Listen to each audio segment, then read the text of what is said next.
আজকে নিয়ে আসলাম সহজ আর অল্প সময়ের ভিতরে বানানো যায় এমন নাস্তা রেসিপি। একদমই পারফেক্ট একটা নাস্তা।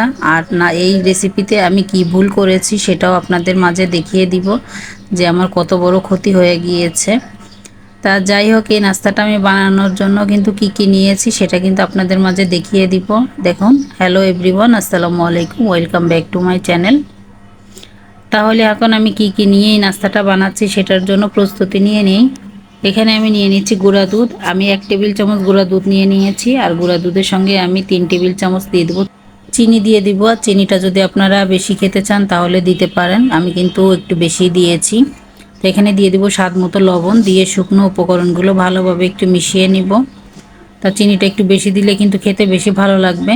তাই এখানে যে আমি হালকা গরম পানি দিয়ে দিচ্ছি, এটা কিন্তু অতিরিক্ত গরম না, আবার একদমই ঠান্ডা পানি না, একদম হালকা গরম পানি দিয়ে সুন্দরভাবে কিন্তু আমি এই দুধের গোলাটা গুলে নিব আর কি। তা দুধটাকে সুন্দরভাবে গুলে নিচ্ছে, আর চিনিটা যেন ভালোভাবে গুলে যায় তার জন্য কিন্তু ভালোভাবে চামচ দিয়ে একটু গুলে নিচ্ছে। তো এরকম সহজ আর মজার মজার রেসিপি পেতে অবশ্যই আমার চ্যানেলটা সাবস্ক্রাইব করে রাখবেন, আর মনে করে একটা লাইক দিয়ে দিবেন। যদি লাইক দিতে ভুলে যান তার জন্য বলে দিচ্ছি। তা চিনিটাকে কিন্তু আমি ভালোভাবে কিন্তু মিশিয়ে নিচ্ছি, যাতে একটা চিনির দানাও না থাকে, তার জন্য কিন্তু ভালোভাবে মিশিয়ে নিতে হবে। তো এরকম একদমই সহজ নাস্তা কিন্তু এটা। নাস্তাটা বানানোর জন্য কিন্তু খুব ঝামেলা পোহাতে হবে না, আর খুবই অল্প উপকরণ দিয়ে কিন্তু নাস্তাটা বানাতে হবে। তা যদি ঘরে লিকুইড দুধ থাকে সেটা দিয়ে দিবেন। আর এখানে যে ইস্ট দিয়ে দিলাম হাফ চা চামচ ইস্ট দিয়ে কিন্তু আমি ভালোভাবে কিন্তু মিশিয়ে নিচ্ছি। তা মিশিয়ে নিয়ে কিন্তু আমি 5 মিনিটের মতো ঢেকে রাখবো। 5 মিনিট পরে কিন্তু ফিরে এসেছি। 5 মিনিট পরে ফিরে এসে কিন্তু আমি চামচ দিয়ে ভালোভাবে কিন্তু মিশিয়ে নিচ্ছি, আর ভালোভাবে এভাবে মিশিয়ে নিতে হবে। মিশিয়ে নিয়ে কিন্তু এখন আমি দিয়ে দিব আটা। আপনারা ময়দা দিয়েও করতে পারবেন। এই আটাটা দিয়ে কিন্তু আমি সুন্দরভাবে মিশিয়ে নিচ্ছি। আমি 1 কাপ আটা দিয়েছি, আমি পরবর্তীতে আরও দিব। তা আপনারা যদি এই শুধু 1 কাপ আটা দিয়ে করতে চান তাহলে কিন্তু পানিটা একটু কমিয়ে দিতে হবে। আমি কিন্তু এখানে হাফ কাপ পানি দিয়েছিলাম।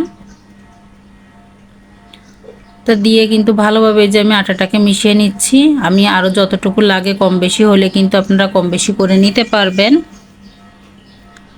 তো আটাটাকে খুব সুন্দরভাবে মিশিয়ে নিয়ে কিন্তু আরও 1 কাপ আটা আমি দিয়ে দিলাম। এখানে অল্প একটু রেখে দিচ্ছি, আমি এটা পরে দিয়ে দিব। তো এখানে দেখুন আমি সুন্দরভাবে কিন্তু মিশিয়ে নিচ্ছি। আর এই ব্যাটারটা কিন্তু একদম একটু পাতলা নরম করে করতে হবে, মানে ওই পাতলা না আর কি, নরম করে করতে হবে, সেটার জন্যই বললাম। তা ভালোভাবে একটু আমি চামচ দিয়ে নিয়ে নিলাম।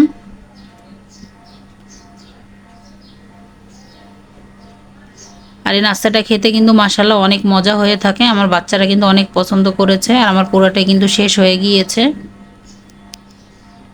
তো এই যতটুকু আছে এটুকু আমি একটু পরে দিব, এখন দিব না। আমি ডিমটা দেওয়ার পরে যদি আমার আর এর থেকে আরও বেশি লাগে তখন আমি সেটুকু দিয়ে দিব।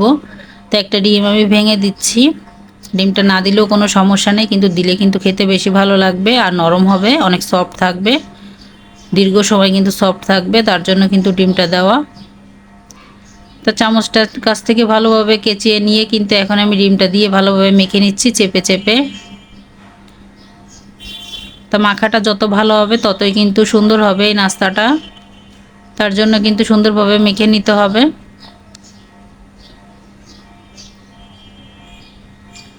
তো দেখুন আমি কিন্তু সুন্দরভাবে কিন্তু সাইডে যা ছিল সবগুলো কেচিয়ে নিয়েছি, নিয়ে কিন্তু ভালোভাবে আমি মেখে নিচ্ছি।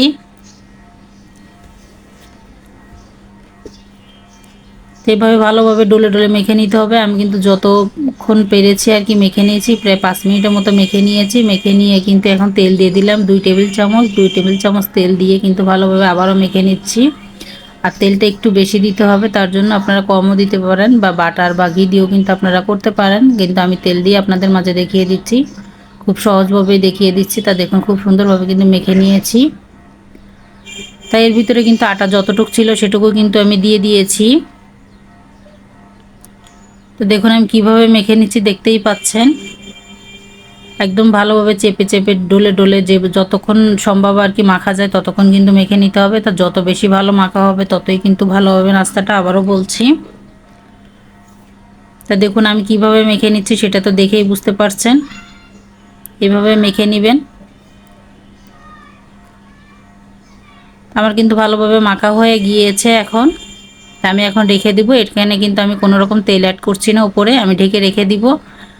আর এর ভিতরে কিন্তু আমি 2-3 বার কিন্তু আমি ভালোভাবে মেখে নিয়েছিলাম।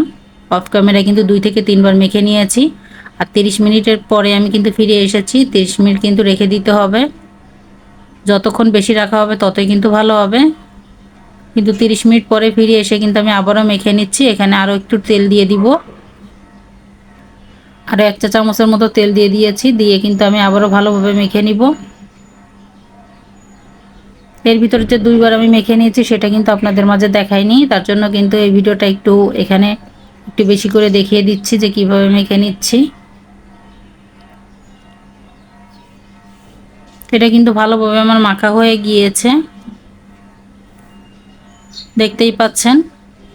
আর কতটা নরম করে রেখেছি, এরকম নরমই কিন্তু রাখতে হবে, তাহলে কিন্তু নাস্তাটা সফট থাকবে।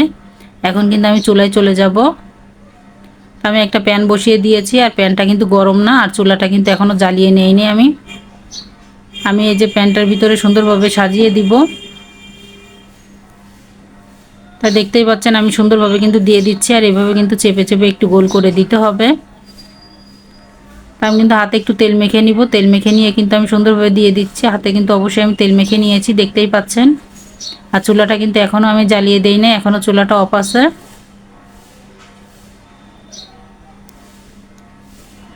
তো উপরে সুন্দরভাবে কিন্তু একদমই সমান করে দিলাম। সমান করে দিয়ে আমি এভাবে আরও 5 মিনিট রেখে দিব ঢেকে। আরও 5 মিনিট পরে কিন্তু ফিরে এসেছি।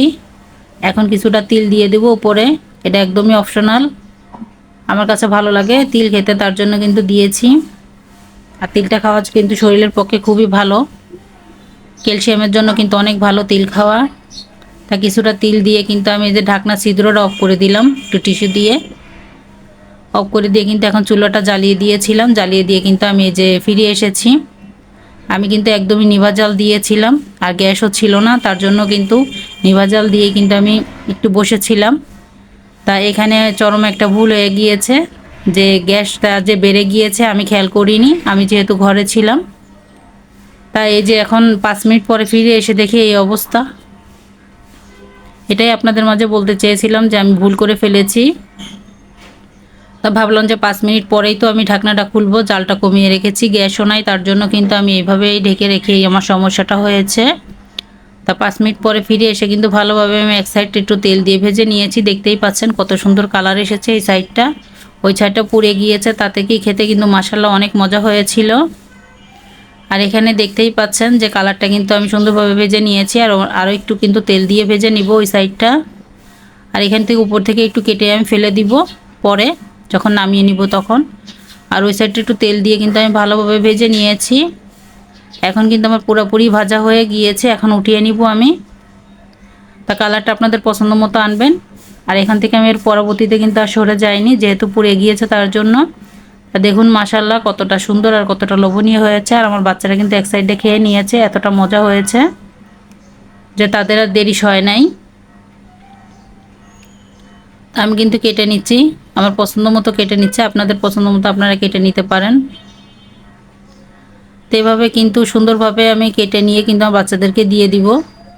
এখনও কিন্তু গরম আছে, ঠান্ডা হলে কিন্তু আরও বেশি ভালো লাগে।